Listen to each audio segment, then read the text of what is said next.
Okay guys, today in this video we are going to discuss about the electric potential. अपनी पिछली videos में हमने बताया था कि जब कोई चार्ज्ड बॉडी होती है तो उसके चारों तरफ एक इलेक्ट्रिकल इन्वायरमेंट क्रिएट हो जाता है, चाहे पॉजिटिव चार्ज बॉडी हो चाहे नेगेटिव चार्ज बॉडी हो।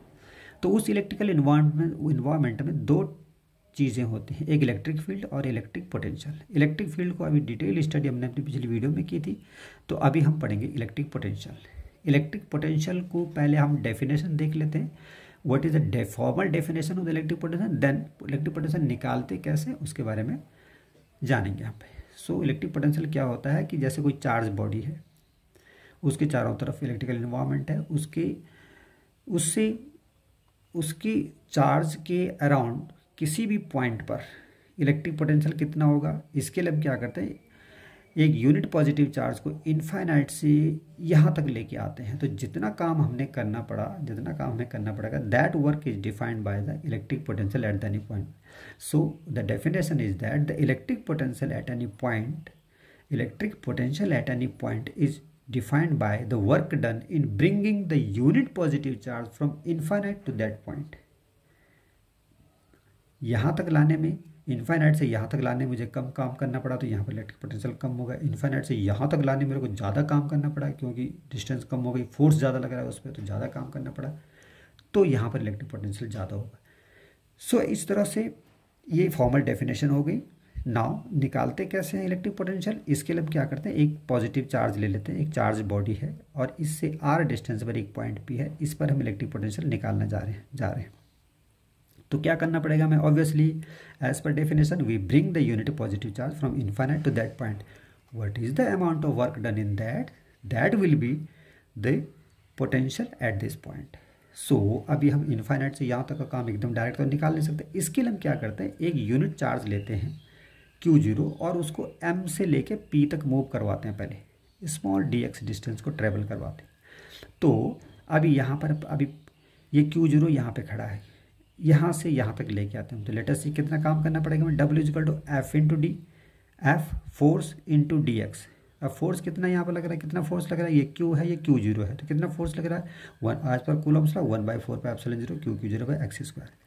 This is the force acting on this, और dx कितना है, स्मॉल डिस्टेंस। तो total work done in bringing unit positive just Q0 फ्रॉम M टू P is equal to W is equal to F into d x, 1/4 epsilon 0 Q0 by x square into d x. यहाँ से यहाँ तक लाने में हमें इतना काम करना पड़ेगा। तो इनफाइनाइट से यहाँ तक लाने में कितना होगा, let us integrate this work from infinite to r distance. So we integrate dw is equal to 1/4 pi epsilon 0 Q0 by x square into d x. If we'll integrate this work done from infinite to r, so we will get integrated 1 by x square integrated minus 1 by x and r to infinite. So we get total work done in bringing that unit positive charge from infinite to that point is equal to 1/4 by epsilon 0 Q0 by r square. अब चूंकि ये unit positive charge है तो obviously Q0 will become unit. So the total potential is W by Q0 and we get V is equal to 1/4 by epsilon 0 Q by r.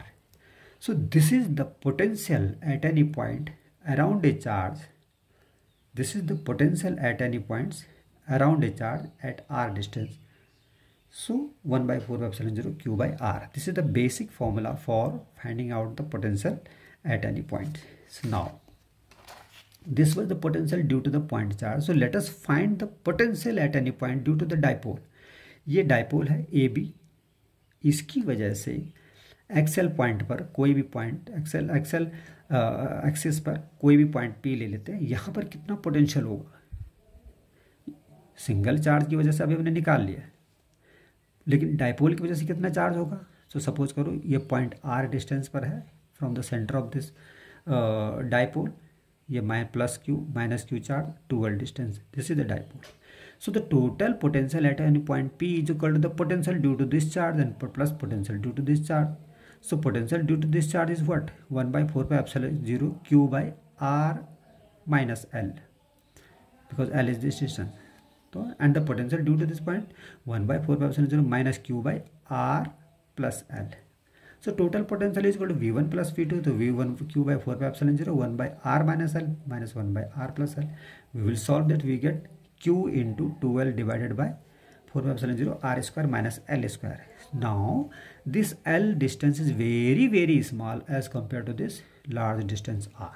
So we can neglect this L value. L को neglect कर सकते, तो we get only r here. And Q into 12 is what? This is the dipole moment of the dipole defined by the P. So we get V is equal to P by 4π0 r square. So this is the potential along the axial point due to the dipole. We get this. Now point along the axis का इधर भी हो सकता है. So equatorial axis पे कितना होगा, उसके लिए हम क्या करते हैं, डाइपोल ले लेते हैं, -q + q distance by separated by 12 distance. यहाँ से r डिस्टेंस पर एक पॉइंट P है. Let us find the potential at this point. तो इसके लिए हम कहते हैं potential at this point P will be the potential due to this -q and potential due to this +q. तो potential due to this -q is equal to 1/4π0 -q by this distance, and this distance is what, under root of r square plus L square, and potential due to this point is equal to q by 4π0 under root of r square plus L. Both value are same with opposite sign. तो total potential क्या होगा, v1 plus v2, and it become 0. So the conclusion is that along the equatorial point, the electric potential is 0. However, along the axial point, the electric potential is 1/4π0 P by r square. Now, point कोई ज़रूरी नहीं है कि along the equatorial axis हो या along the axial point हो, कहीं भी हो सकता है. तो उस कंडीशन में क्या होगा, सपोज करो ये डाइपोल मोमेंट है, 12 डिस्टेंस -q + q, और यहाँ से थीटा एंगल पर और r डिस्टेंस पर एक पॉइंट P है, कहीं भी हो सकता है पॉइंट.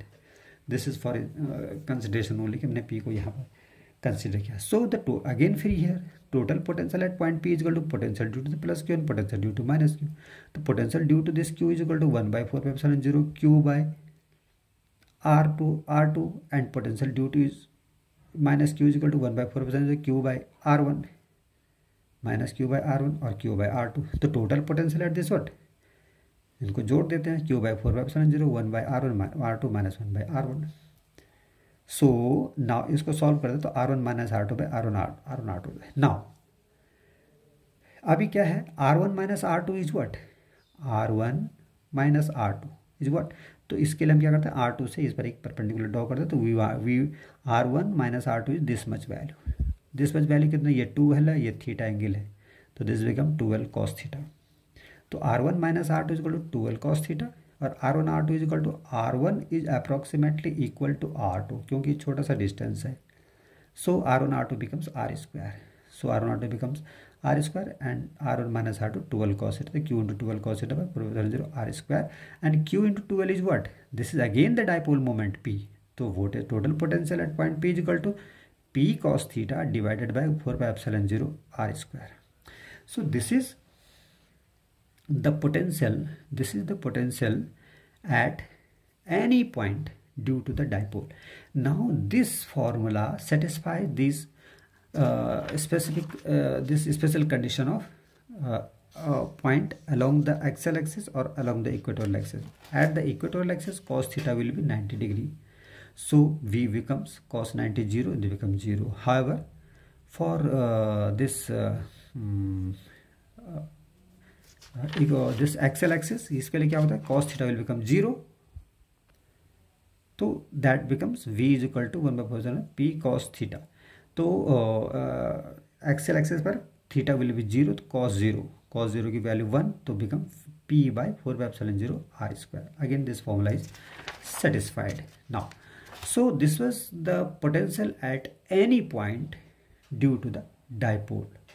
नाउ अभी क्या होता है कि potential at any point due to the thin spherical shell, अगर चार्ज हमारा थिन स्फेरिकल सेल में है, जैसे कि हॉलो बॉल है, एक हॉलो बॉल है, उसकी वजह से किसी पॉइंट पर इलेक्ट्रिक पोटेंशियल कितना होगा, इसको निकालने के लिए हम क्या करते हैं, एक r distance, capital R distance radius का एक हॉलो बॉल लेते हैं और उसके सेंटर से आर डिस्टेंस पर एक पॉइंट P कंसीडर करते हैं. सो और इसको हम चार्ज कर देते हैं. इसको Q चार्ज दिया हमने.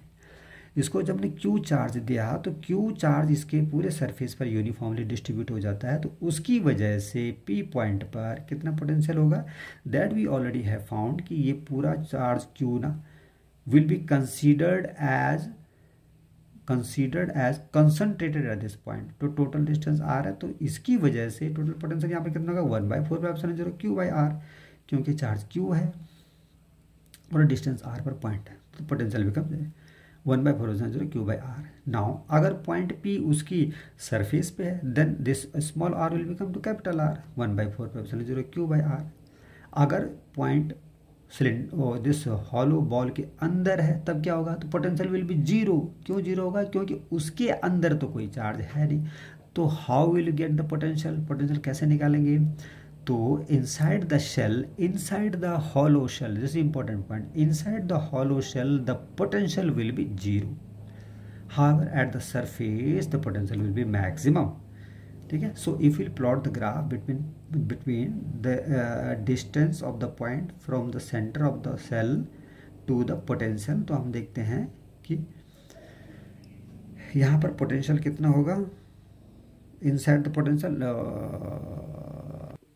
Now there is a little correction is over here, let us see. इसको हम और डिटेल्स में स्टडी करें। यहाँ तक तो ठीक है, आज आर डिस्टेंस पर पोटेंशियल हमारा 1/4 क्यू बाई आर, और सरफेस पर होगा 1/4 Q by capital R. Now अब हम क्या करते हैं कि सपोज करो इस पॉइंट को इस रेडियस के अंदर लेके आते हैं, तो जैसे इसके अंदर लेके आ जाते हैं इस पॉइंट पर, तो इसका जो पॉजिटिव चार्ज है इस साइड वाला जो पॉजिटिव, ये इसको क्या करेगा, पुश करेगा, आगे धक्का देगा कि निकल भाई जल्दी निकल आगे। और ये वाला पॉजिटिव चार्ज क्या है, थोड़ा दूर पे है, ये इसको इधर नहीं आने देगा। तो क्या होगा, जो ये अभी ये चार्ज हमें हेल्प कर रहा है अंदर, तो मुझे कम काम करना पड़ेगा, लेकिन ये क्या करेगा, इसको वापस करेगा, उतना मुझे ज़्यादा काम करना पड़ेगा। तो इसका इफेक्ट कम है, इसका इफेक्ट ज़्यादा है। सो टोटल मिला के कुल यहाँ पर इफेक्ट ये हो जाता है कि जो पोटेंशियल मुझे यहाँ पर मिलता है उतना ही काम मेरे को यहाँ पर करना पड़ा, उतना ही काम यहाँ पर करना पड़ा, उतने काम यहाँ पर करना पड़ा। So the potential inside the circle, inside the this hollow sphere will be same what was the potential at the surface. So this is the specific things to remember, that the potential inside a hollow, a thin spherical shell will remain same what was the potential at the surface. Surface में जो potential था उसके अंदर वही पड़ता था। If we plot the graph, then we will get the potential and distance r। तो यहाँ पे देखो maximum potential is at the surface 1/4 Q by R. जैसे दूर जाएंगे पोटेंशियल कम होता जाएगा, लेकिन जैसे अंदर जाएंगे तो potential will remain same till the centre of the circle, the centre of the sphere. तो this is the graph showing that कि variation of potential with respect to distance. Now अभी हमने इलेक्ट्रिक पोटेंशियल पढ़ा, पिछली video में हमने electric field पढ़ा। Let us find the relation between the electric field and the electric potential. क्योंकि ऐसा लग रहा है कि जब कोई चार्ज बॉडी होता है, उसके चारों तरफ इलेक्ट्रिकल एनवायरनमेंट है, तो उसमें इलेक्ट्रिक पोटेंशियल का वेरिएशन भी है, इलेक्ट्रिक फील्ड का भी वेरिएशन है। There must be some relations between them. इसके लिए हम क्या करते हैं कि सपोज करो एक पॉइंट चार्ज ले लेते हैं हम Q, एक चार्ज बॉडी है Q, और इससे एक पॉइंट ले लेते हैं A जिस पर पोटेंशियल V है, और पोटेंशियल B पर कितना पोटेंशियल होगा, ऑब्वियसली ज़्यादा पोटेंशियल होगा V प्लस dV। और चूंकि ये यूनिट चार्ज है, ये चार्ज बॉडी है, तो ऑब्वियसली इसका इलेक्ट्रिक फील्ड की डायरेक्शन किधर होगी, इधर होगी। तो electric field at point A is E and working in this direction from higher potential to lower potential, and distance between these two point is dr। मतलब dr डिस्टेंस पर potential difference है V और V plus dV का, और electric field है यहाँ पर E। So और इलेक्ट्रिक फील्ड की direction from B to A।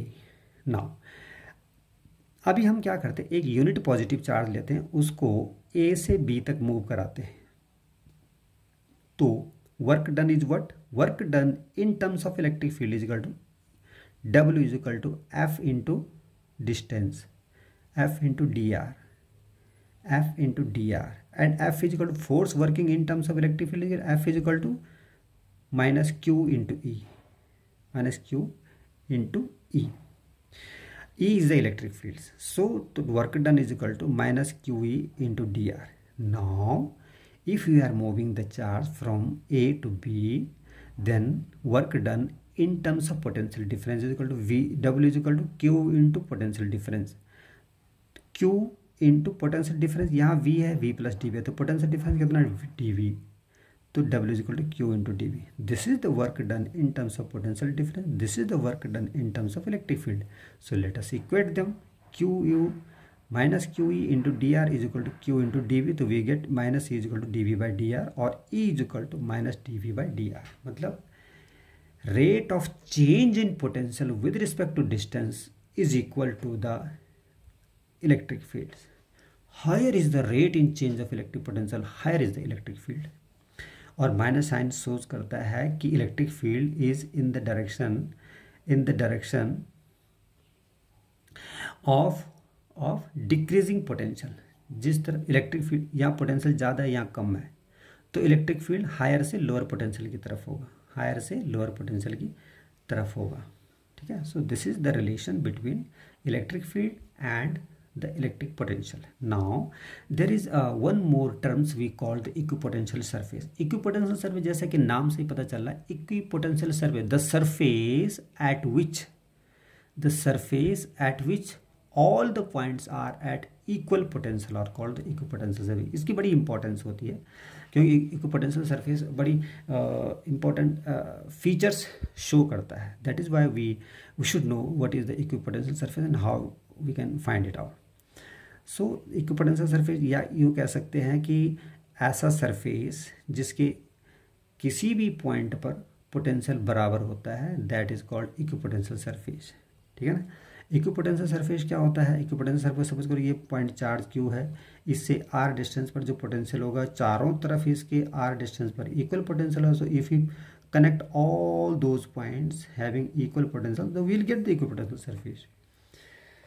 So equipotential surface की क्या खासियत होती है कि अगर हम किसी चार्ज को इक्विपोटेंशियल सरफेस से मूव कराते हैं तो there will be no work done, क्योंकि वर्क डन में क्या है, पोटेंशियल डिफरेंस होना जरूरी है. पोटेंशियल डिफरेंस जीरो रहेगा क्योंकि वो इक्विपोटेंशियल पे, तो work done is equal to zero.